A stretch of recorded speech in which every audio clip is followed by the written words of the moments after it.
ये गॉब्लिन का ही वीडियो है तो कंफ्यूज मत होना, कुछ देर में वो भी स्टार्ट हो जाएगा। लेकिन उससे पहले मैं कुछ बात बताना चाहता हूँ। जैसे कि मुझे कई बार कमेंट आया था कि मैं इंग्लिश में वीडियो को अपलोड कर रहा हूँ। नहीं मेरे भाई, मैं हिंदी में ही वीडियो को अपलोड कर रहा हूँ। लेकिन यूट्यूब में एक नया फंक्शन आया है जहाँ पर तुम लोग इस लैंग्वेज को दूसरे लैंग्वेज में चेंज कर सकते हो। इसलिए सबसे पहले यूट्यूब के अपने सेटिंग, यानी कि अगर मेरा वीडियो देख रहे हो तो वीडियो में जो सेटिंग का सिंबल तुम्हें दिखाई दे रहा है उस सेटिंग में जाओ और वहाँ पर से ऑडियो ट्रैक को इंग्लिश से हिंदी में कन्वर्ट करो या फिर चेंज कर दो। उसके बाद तुम्हारा ऑडियो जो है ऑटोमेटिकली अपना हिंदी ओरिजिनल में आ जाएगा और तुमको मेरा हिंदी वॉइस ही सुनाई देगा। तो अब बिना देरी के करते हैं हमारे वीडियो को स्टार्ट।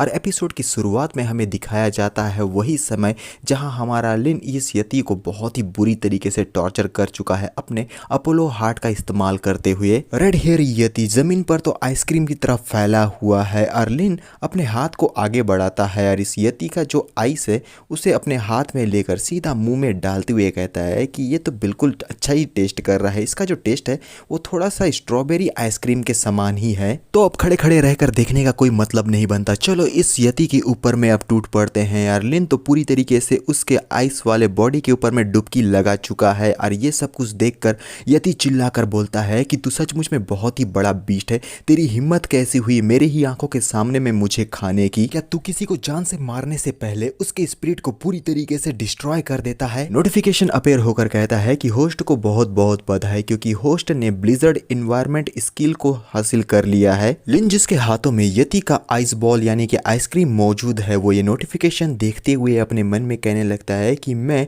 इस आइसक्रीम को खाने के बाद उसके स्किल को भी गेन कर सकता हूँ। ये तो सचमुच में और भी ज़्यादा बेहतर होता जा रहा है। मुझे और भी ज़्यादा इसे खाते रहना चाहिए क्योंकि इससे मुझे और ज़्यादा स्किल मिल सकता है। और पागलों की तरह यति आइसक्रीम को खाते हुए लिन बोलने लगता है कि हाँ ये बिल्कुल सही है, मैं सचमुच में स्किल को ऑब्टेन कर रहा हूँ। चलो देखते हैं कि इसके साथ में रीबर्थ की एबिलिटी मिलती भी है या नहीं। लेकिन इसकी जो केमिस्ट्री है ना सचमुच में बहुत ही ज़्यादा बेहतरीन है यार। यति बोलने लगता है कि तुम मेरे कान को खा रहे हो, तुम तो सचमुच में बहुत ही बड़े बीस्ट हो, तुम एक बहुत ही घटिया गॉब्लिन हो। और ये सब कुछ देख रही होती है हमारी कसाना और एलिस। और यति पीछे से बोलने लगता है कि वो मेरा छोटा भाई था, तुम उसे बिल्कुल भी नहीं खा सकते। और हमारी एलिस और कसाना तो ये सब कुछ देखकर बहुत ज़्यादा परेशान है यार। साथ में हमारी ये स्नो स्पिरिट भी, और आवाज़ें आ रही होती है दर्द भरी जो कि यति की ही है। और फिर यहाँ हमारे लिन के हाथों में कुछ अजीब सा चीज़ लटक रहा है और यहाँ यति बोलने लगता है तुमने ये मेरे साथ में क्या किया है? मेरे अंदर की सारी खुशियाँ गायब हो चुकी है। मेरे अंदर में जो प्यार का एहसास था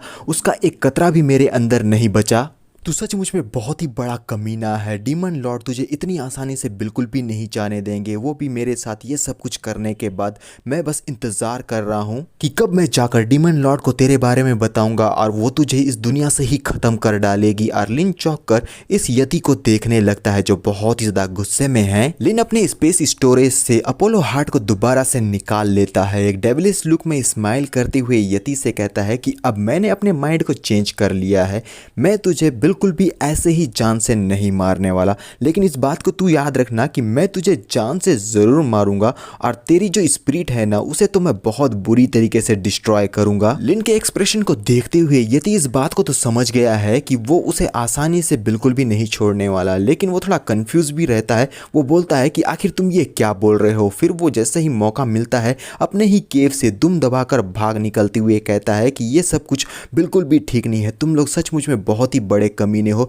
इसका भुगतान तो तुम लोगों को जरूर करना होगा। लेना और उसके साथ ही कुछ दूर तक तो उसका पीछा करते ही हैं, लेकिन फिर वो एक जगह पर आकर रुक जाते हैं। ईगल मैन कहता है कि वो हमारे चंगुल से निकल गया है, तो क्या मैं उसका पीछा करके उसे कैप्चर कर लूं? और लिन उससे कहता है कि इसकी बिल्कुल भी जरूरत नहीं है, उसे यहाँ पर से जिंदा ही जाने दो। लेकिन साथ में तुम एक काम करना, जल्दी से वापस जाओ और ये जो वाटर डीमन लॉर्ड है ना उसे भी रिलीज कर दो, क्योंकि अभी थोड़ी देर पहले तुमने ही मुझे बताया था कि अगर मैं इन लॉर्ड्स को जान से मार देता हूं तो मैं ग्रेट टॉम के रूल को ब्रेक कर दूंगा। अब बातें इतनी आगे तो बढ़ ही चुकी है, तो चलो क्यों ना हम इसे अपनी एक अपॉर्चुनिटी के तौर पर देखें जहां देखा जाएगा कि ग्रेट डीमन लॉर्ड आखिर किसे चूज करता है। सीन ग्रेट टॉम के अंदर का दिखाया जाता है जहां पर ये वाटर स्पिरिट लॉर्ड और यति दोनों ही कंप्लेन करने आ चुके हैं और हमारा बोन किंग इन दोनों की कंप्लेन को सुन रहा है। तो सबसे पहले वाटर स्पिरिट लॉर्ड कहता है मेरी हालत बहुत ही ज्यादा खराब हो चुकी है, इन गॉब्लिन्स ने मिलकर मेरे लोगों को बहुत ही बुरी तरीके से मारा है यार, साथ में मेरे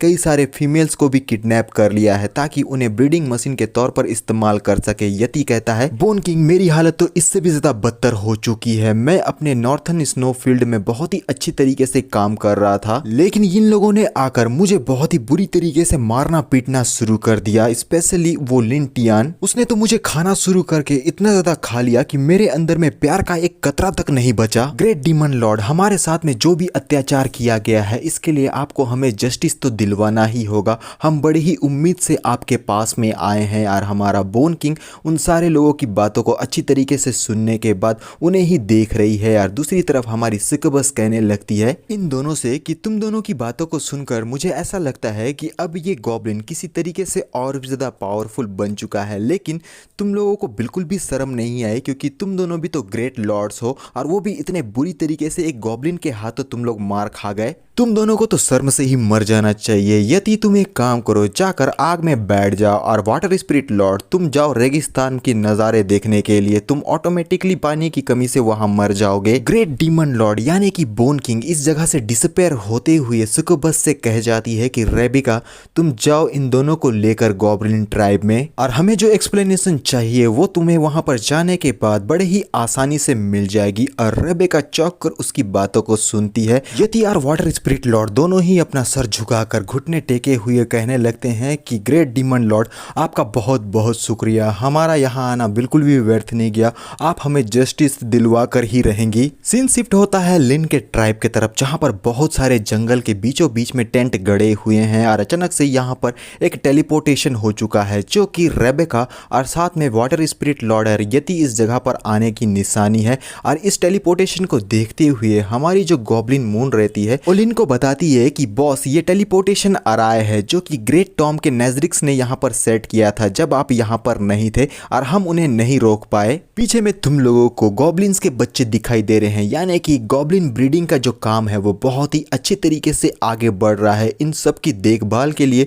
एक लड़की को भी रखा गया है, शायद वो एक एल्फ है। लिन आगे बढ़ते हुए गॉब्लिन मून से कहता है ठीक है तुम यहाँ पर अपना काम को जारी रखो, मैं इन सारी चीजों को हैंडल करता हूँ। वाटर स्पिरिट लॉर्ड और यति तो जमीन पर धड़ाम से गिर जाते हैं। सुक्कुबस बड़े ही आराम से उड़ते हुए अपने टेलीपोर्टेशन अराय के अंदर से अब हमारे लिन के सामने में आ चुकी। लिन कहता है कि मुझे तो लगा था कि साक्षात द डीमन लॉर्ड खुद यहाँ पर मेरे सामने में आएंगे, लेकिन ये तो तुम हो जो मुझसे मिलने के लिए यहाँ पर आई हो। वाटर स्पिरिट लॉर्ड और यति जो अपने पिछवाड़े के बल पर गिरा है दोनों कहने लगते हैं कि कमीने आज तेरी मौत का दिन है, आज हम तुझे सबक सिखाने के लिए आए हैं और दिखाएंगे तुझे कि जिंदा जलना कैसा लगता है। सुक्कुबस साइड के तरफ में ये जितने भी तंबू लगे रहते हैं उन सबको देखते हुए अपने आप से कहने लगती है कि ये सब कुछ तो बहुत ही ज्यादा डिस्गस्टिंग है, क्या ये इन लोगों का ब्रीडिंग फार्म है? इन लोगों ने तो सचमुच में बहुत सारे गॉब्लिन्स को प्रोड्यूस कर लिया है। अब मुझे इस बात पे बिल्कुल भी ताज्जुब नहीं होता कि इन लोगों ने एक पूरे सिटी को ही कॉन्करर कर लिया था, क्योंकि इन निचले दर्जे के जो गॉब्लिन्स है उन लोगों ने अपने साइज को बहुत ही ज्यादा बड़ा कर लिया है। लगता है कि मैं अब इनकी काबिलियत को काफी ज्यादा मानने लगी हूँ, क्योंकि कुछ बातों में इन लोगों का जवाब नहीं, या ये कहूँ कि इन निचले दर्जे के गॉब्लिन्स में कुछ बात तो जरूर है। लेकिन फिर भी ये बातें बोलकर वो अचानक से रुक जाती है। लिन कंफ्यूज होकर सुक्कुबस रेबेका को देखने लगता है और टेंट के अंदर से